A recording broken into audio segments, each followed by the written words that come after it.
what you're gonna say. I can't believe what you're alluding to, Max. Let it out. Let it out. What are you trying to say? He is going. This is my hot take. You just calm down. He is a great fighter.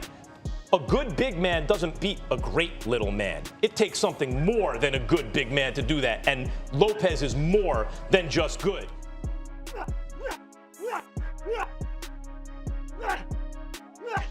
Punches are not made, they are born. And this guy, Lopez, was born to punch. And he's got one other thing going for him, Steven and Max. He reminds me of Pacquiao, Lopez, in a way, not just with power in either hand, but his closing step, his ability to explode. You know, kind of like an athlete in football, basketball, any of those sports where it's not about running a 40, it's about the quickness. It's about the closing step, the burst. He's got that burst. Not everybody's got that burst. Stephen A. Smith and Max Kellerman clash over Shakur Stevenson versus Teofimo Lopez, debating skill, power, and resume. New York City, January 31st, Shakur Stevenson, Teofimo Lopez. I always say it, when boxing gets it right, no other sport comes close. And this is boxing getting it right. The best fighting the best. Both fighters believe that this matchup settles the argument about who leads the new era. So what do we think of the Styles matchup, guys? This is a high-speed chess match a la Sugar Ray Leonard or Pernell Whitaker, Leonard and Benitez, or yes. Pernell Whitaker, Buddy McGirt. Or is it a Jerry versus Jerry? Stephen A. Smith praised Teofimo Lopez's quick defense, highlighting his fast reflexes and ability to slip punches in tight exchanges. Sure, to show the world that at 23 years of age, I'm a champion, and you're going to have to come take this from me. I'm not giving you a damn thing. I loved his quickness. We know about Lopez's power, but I'm talking about his quickness defensively. But I saw Lopez being elusive, and I love that because it's one thing for you to have the power and the quickness to go along with the power offensively. A lot of guys can look good until they get hit. There were times where he got hit, and there were other times where he was. So that Lomachenko's footwork is exceptional. It's practically unrivaled. So you could see what he's done to numerous fighters, which contributed to them quitting, like Nicholas Walters and others. He tried that with Lopez. It didn't work. Lopez's footwork worked. His speed was there. Some power, obviously, but his elusivity is what impressed me most. The fact that he was able to slip a number, not all, but a number of those Lomachenko. pitches. He wouldn't let Lomachenko establish his outside foot. And I loved it. Yeah, for me, coming into this fight, obviously I always talk to Max about fighting. I love it.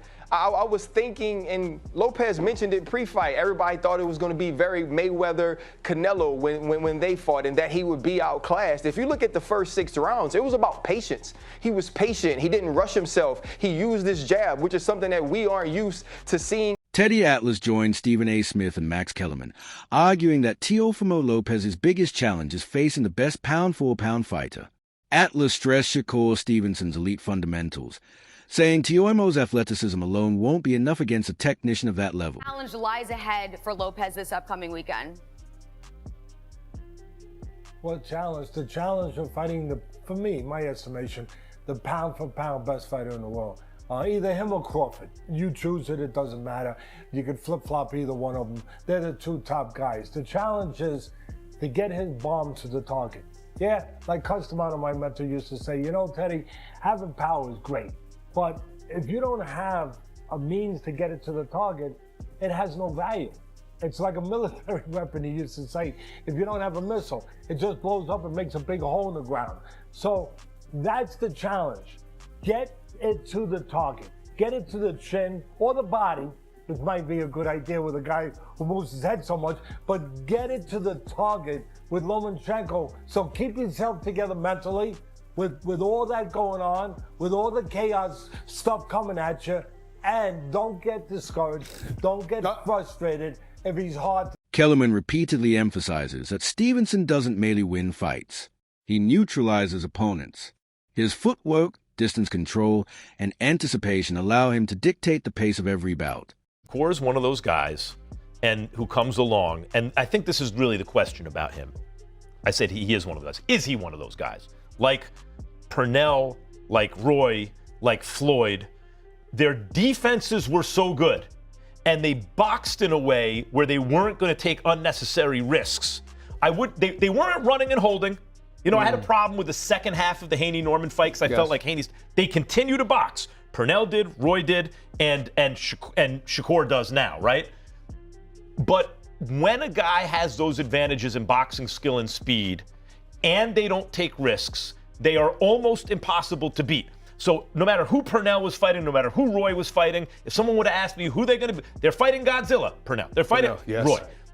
Shakur has that look to me, and the style. He acknowledged that both fighters are highly skilled, but emphasized that Shakur Stevenson is not a puncher. He argued that Shakur wins through precision, defense, and control rather than knockout power. Here is that they're both twitchy, they're both fast, they're both excellent boxers. Teo's a puncher. I know it hasn't shown up in recent fights, but we have watched both of their careers. Shakur is not a puncher. No. Teo is it can be an explosive, I hit you with a shot and you don't see, and you are out cold type puncher. And talking about power, strength too. I think Teo's going to be the much stronger guy in there. Shakur Stevenson's not a strong guy. I think he's getting stronger. Me too. Yeah, I was about to say. Definitely But this is his first fight at 140 though. That's what I'm saying. I'm not disrespecting I his feel strength. like, but I also feel like that Shakur might surprise you, Mike, with his physical strength. Physical strength, as we all know, doesn't always translate to punching power. Sure, of course not. But when he was a younger fighter, he looked like he could be moved around by his opponent. It doesn't look like that anymore. No, he's definitely matured in his body. But first fight at 140, Teo's what? I think this is maybe his fifth fight at 140? Yeah. Something like that? That's true, but Shakur has a frame where he can put on 140 very. Max Kellerman points out that Shakur enters a fight with more to lose because of his technical reputation and undefeated image. Teofimo, on the other hand, has more to gain as an underdog, where pressure is low and opportunity is higher, making the fight dangerous and unpredictable. There's an advantage there where Shakur is fighting to protect that perfect record, to protect that kind of sense that he's the next guy. On the other hand, Teo is like he can fight with more abandon against Shakur because there's so much for him to gain. And if he loses, he's lost before. He's lost. Stevenson has openly discussed how significant this contest is to him, framing it as a chance to prove as among the very best pound-for-pound fighters in the sport. People think the fight with Teo is either going to be you delivering a masterclass or a knockout by Teo. Yeah, or you getting into some type of brawl with Teo and end up getting knocked out, right? What are fans getting wrong about the matchup? I think the fans is getting wrong about the matchup is where I'm not sleeping on that I know about Teo. Teo's a good boxer. He's boxer first. So we could say, oh, he's just going to knock you out. Or he's just going to... That's not him. He's boxing first. He's going to want to establish distance and range on the outside and try to beat me up on the outside. So I think that's the main thing. And also the biggest thing that everybody don't realize with me, I could punch. Everybody say, oh, he can't punch, and then boom, crack somebody, and then they laying down, or something may happen to where they hurt or something like that. So I think that's too. Many experts see Shakur Stevenson versus Teofimo Lopez as a fascinating tactical puzzle where strategy, energy, and timing could decide the outcome. I don't think that Shakur is going to come out and try to fight or take the fight to Teo in the first 6 rounds at all. So if he's fighting off the back foot, if Teo can make it so that he's convincingly, or he's convinced at least Shakur that he may have won 4 of the first 6 rounds, you know, if it's 4-2 in Shakur's mind going into the second half of the fight, or if I'm looking at him stealing those first 6 rounds, then it's an interesting fight going into the tail end, because Teo, to me, is a front runner, right? I want to see if he can carry his energy and his explosiveness late in the fight and not wear down. And then when Shakur starts to open up, you know, can you steal some of those championship rounds from him and make it like a close fight? I think if Teo comes out and does what he usually does, which is try to swarm Shakur early and keep Shakur on the defensive early, then he can try to steal a lot of those early rounds. And if he Lopez is often described as a fighter who starts fast and relies on mid-range explosiveness, sharp counters, and bursts of pressure early in fights. If he can't sustain that intensity for all 12 rounds, some analysts wonder whether his output might taper in the later championship rounds, opening the door for Stevenson to turn the tide. If I'm looking at the first 3 rounds, first 4 rounds, and Teo looks like he's losing those rounds convincingly, then it's an easy night for Shakur, unanimous decision in my opinion. You know what I mean? Because I don't think Teo is going to bring anything late in the game, you know what I mean, to this fight. I think he's if he is who he's always been. You know, he's going to get gassed after like the 7th round and then take some rounds off. And when he does that, Shakur will open up and start to try to pick him apart, pot shot him, and do things like that. But this is the perfect fight, narrative-wise, for Shakur, because I've been waiting for Shakur to get into that fight where, you know, he doesn't have the fight where he doesn't have his Diego Corrales fight. You know what I mean? Where you think he's actually in danger. Shakur has been he's been outclassing everybody he's in the ring with. You know what I mean? Then the guys that you think could give him some work, like De Los Santos, I know people hate when I bring that fight up, but I want to see him actually in danger. Insiders believe fights like Shakur Stevenson versus Teofimo Lopez are exactly what boxing needs right now. Legendary former champion Roy Jones Jr. described the potential matchup as a true skill-for kill battle, comparing it to elite-level showdowns such as Canelo Alvarez versus Terence Crawford.